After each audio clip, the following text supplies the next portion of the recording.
I didn't play Civ 7 early. Here are my thoughts.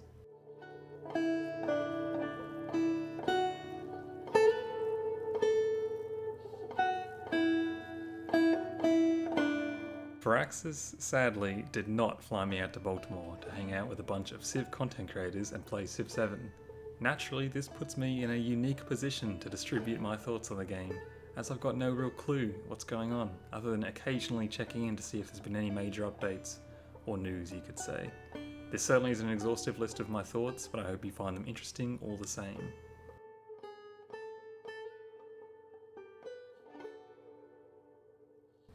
Let's start with the big one, ages. I'm going to start this part out with a statistic from Firaxis themselves. More than half of players in Civ 6 never finished a single campaign. And can anyone blame them? The Civ series and indeed other similar 4X games have always grappled with this problem. How do you keep the game interesting when you know you've all but won 10 hours before you actually get to the victory screen? In a game where constantly gaining tiny advantages each turn over the course of 300 turns results in you being so far ahead with so much inertia that the other players don't stand a chance of turning the game around, how do you keep the tension all the way through to the end? The solution in Civ 7? Break the game up into 3 distinct, signposted chapters, or ages. Make each chapter end with a big crescendo in the form of crises, and each chapter starts with a soft reset, normalizing the power level of everyone who's made it to that point. If you've played Mario Kart, and I know you have, you'll be familiar with the concept of rubber banding.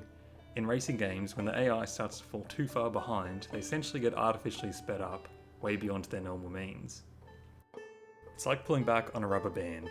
The further back you pull it, the faster it'll fly forward. Another method of keeping players from driving away with the wind too easily are the items. One in particular we all know and love, / hate, is the blue shell.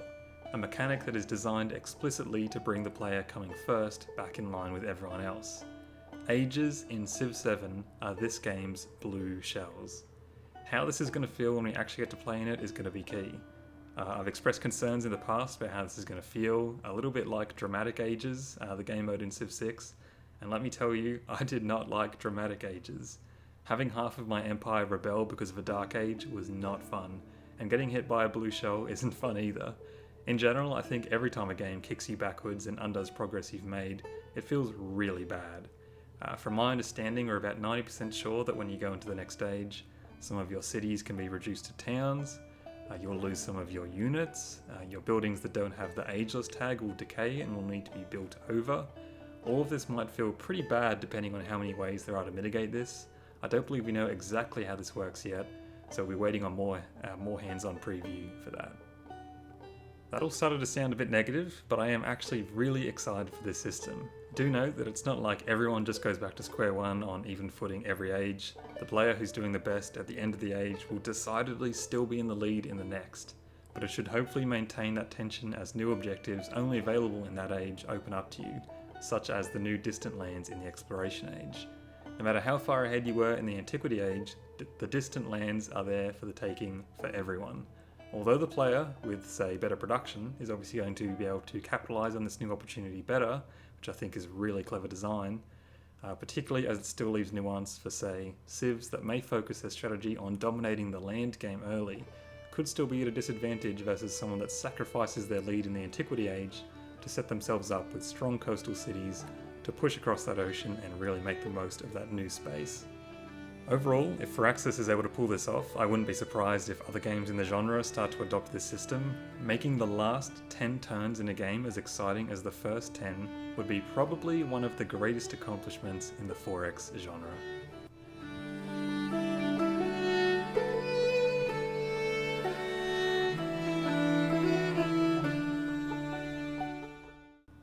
Following on from ages, we have what has been far and away the most controversial new aspect of Civ 7, Civ Transitioning. If you've been living under a granary for the past 6 months, in Civ 7 you pick a leader that has various bonuses and you use them throughout the whole game, but at the start of each new age you pick a new civilization depending on that era. At launch there will be 10 Antiquity Age civs, 11 Exploration Age civs and 10 Modern civs. I think if you took a poll when this was first revealed, probably 80% of people, at least the ones who decided to comment, were furiously typing away at how they've ruined Civ, worst mechanic of all time, Civ is now Humankind 2.0. That last one, by the way, is meant to be a vicious insult, but Humankind 2.0 is actually a great description for this, because Humankind did have some fantastic ideas, but the execution was just not quite there, unfortunately. Civ 7 is looking to come in and refine those fundamentally interesting ideas into something truly amazing. I think after people have gotten to see how it works a bit more, have gotten more detail, and particularly got to see the civs themselves and just how many unique bonuses and bits of infrastructure they've been given this time around, the poll now would be closer to 70% in favour of the idea, or at least a general feeling of cautious optimism, which I think is probably the best result you could hope for as a developer when you do make such a fundamental change to your game. I think keeping the leader the same throughout the game also is really key to this change, ensuring that you get to maintain that sense of, say, rivalry with your neighbour throughout the game. Where Humankind really fell down on this front, in my mind at least, is that you weren't engaged in an epic battle across the centuries with Shaka or Alexander the Great. You were fighting the purple guy in the skirt, and then you play for an hour and now he's the blue guy in a robe, another hour and he's now the red guy in a suit. There just wasn't that sense of connection to the people you're going up against, but having a static leader throughout the game I think quite elegantly fixes that problem. Overall, yes, this is going to be an absolute doozy to get used to, but there's one thing I'm just about certain on: we're not going back. I think they dipped their toes into this idea with Civ 6, having a very small amount of different leaders for some civs, such as Greece, and here we see them cranking that up to 11. I think this is the direction the series is going. Civ 8 is not going to save you, in my opinion. I think in 5 years' time, the idea of going back to playing one Civ for a whole game is going to be seen as a regression. People aren't going to want to go back to the old system. I'm going to call it now, this is the Arthur Morgan moment for the Civ community. You're all hating on the new kid on the block, but give him some time, let him prove himself, keep an open mind, and you might just be surprised.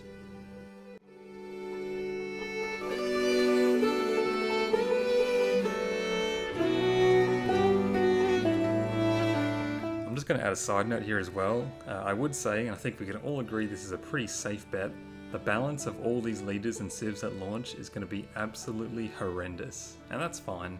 They'll figure this stuff out over time, and I'm also not opposed to having civs that are weaker than others. Not every civ in the game has to be, or should be, S tier busted. There's something much more satisfying about winning a game as Desert Canada.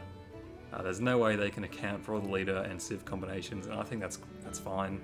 Let's see how it shakes out, and Firaxis can tune them to be more interesting over time. Rest assured, within a week, Spiffing Brit will have figured out how to launch Operation Ivy in the Antiquity Age anyway, so strap in for a bumpy ride if you're picking the game up at release. It's going to be a blast.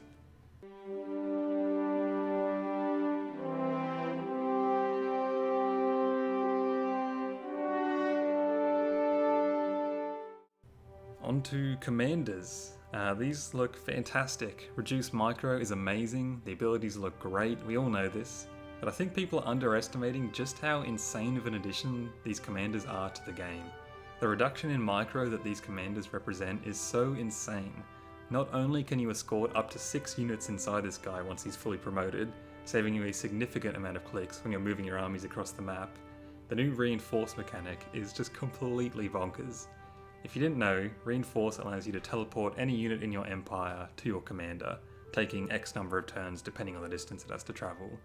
Again, this is such an insane addition towards removing particularly late game micromanagement, and it seems kind of hard to play around as an enemy as well. Unclear if you can reinforce, say, 10 units all on the same turn so that an entire army can just phase into existence on your border and run you over. Like a lot of stuff in this game, I think it will be hilariously unbalanced, and 2 years from now I expect so many of these mechanics to be tuned and changed. But I digress. When everyone is overpowered, no one is overpowered, right? Regarding the role of the commanders in combat though, I think this is going to make the first strike advantage, aka being the person that declares the war, insanely strong. If you get the first move in battle and say you've got an army of cavalry that you can move around a lot, if you can declare war, find their commander and snipe it before they get to take their turn to respond, that is going to represent such an enormous victory right off the bat, particularly if their commander had assembled units already stacked on them, because they all get unpacked and severely damaged when the commander dies. And keep in mind that there are no more unit promotions either, The commanders themselves suck up all the XP the units earn and have their own promotion trees now.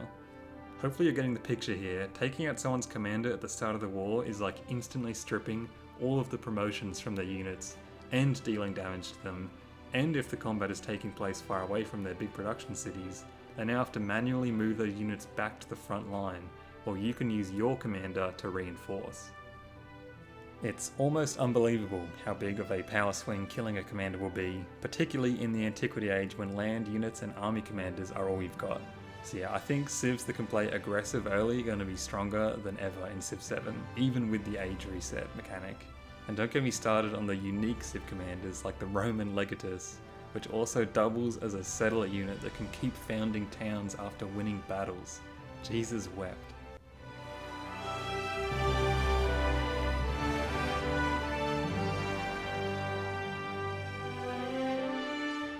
On to narrative events.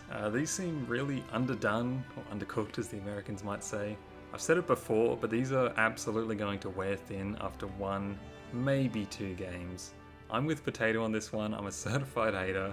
Having a little text box pop up with a couple sentences about some relatively non-interesting event taking place, I really just couldn't care less, and I might read it the first time I see it. The ones in Civ 7 are looking particularly egregious because it's literally just a text box. There's no artwork or anything to even help me visualize this supposedly interesting event taking place. I can't help but feel like at a base level, this just isn't making the most of the video game medium. The worst part is, the first example they use to showcase this new feature is absolutely the worst offender. Titled "A Thief at the Baths," a Roman Argentarius emerges from the baths, only to find that his clothes have been stolen. There is only one response to this offence: a cursed tablet. He pulls out his stylus and a thin slab of lead, and you get 2 choices: thieves deserve ill health, or thieves deserve sleep deprivation. First of all, why do I, as say Augustus, the leader of the Roman Empire, why do I care that some random banker got his clothes stolen? Why would this even have made its way up to me as the head of the state? This doesn't make me feel involved in the grand story of leading my civilization through the ages. It makes me feel like I'm some underpaid security guard, policing the Roman equivalent of a day spa. Especially when one of their stated goals with Civ 7 was to reduce micromanagement, this stuff feels really out of place. That's the immersion side of things. From the gameplay side, this is also a shocker. The 2 choices here are literally just, do you want science or do you want culture? Depending on how the meta shakes out, of course, but I'm going to make a prediction right here that if you are going for a science victory, you're going to pick the science option, and if you are going for the culture victory, you will pick the culture option. No doubt there will be times where you mix it up, but I think the literal peak of decision making you can reach in this scenario is, ooh, a bit of culture might be good, but science later will be better. And I think that's just a paper-thin gameplay element to have to interact with. And the worst part is that, God forbid I ever see this same event for a second time, I'm obviously not going to bother reading any of this, so I think these narrative events, they just aren't scalable. The reality is a lot of us are going to put a few hundred, dare I say a few thousand hours into this game, and there's simply no way Firaxis could pump out enough of these bad boys to ever compare to the amount of times we'll be seeing them. So one year from now, I reckon I'll spend an average of 1 to 2 seconds on these windows. I think that's really sad considering how much dev time probably went into making allegedly over 1,000 of these things, when ultimately over the course of a game, I might spend a grand total of 1 minute interacting with it. And for the Concord devs, that might be a good amount of time for people to have spent on your game, but for Civ, not so much.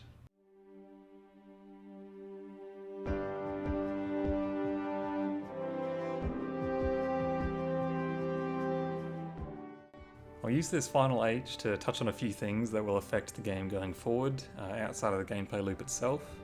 The meta progression, which they're calling Legends, it's sneakily come up in a few live streams, but there's still no information on this, so... Sorry, while I was editing this, they did just release a dev diary on this exact topic today, which I will cover on tomorrow's news update. Whoops, thanks for your understanding. Another topic that's come up a lot in the discourse around this game is of course the DLC structure. Now for context, in Australia, the base game I'm staring down $120, and for the full Founders Edition with all the DLC they're including in that, I'm looking at a whopping $200. Ignoring these costs for a second while I begrudgingly open my wallet, of course, I want to talk about the big one that's been coming up a lot, and that is the fact that the timeline of the game in Civ 7 essentially ends at the first manned spaceflight, and there'll be no sort of information / future era, and claiming that because of this the game is incomplete. To be honest, I've just completely fallen out of step with the community on this one. If the game is designed to end around the Cold War and paced appropriately to finish around that time, then that's complete to me.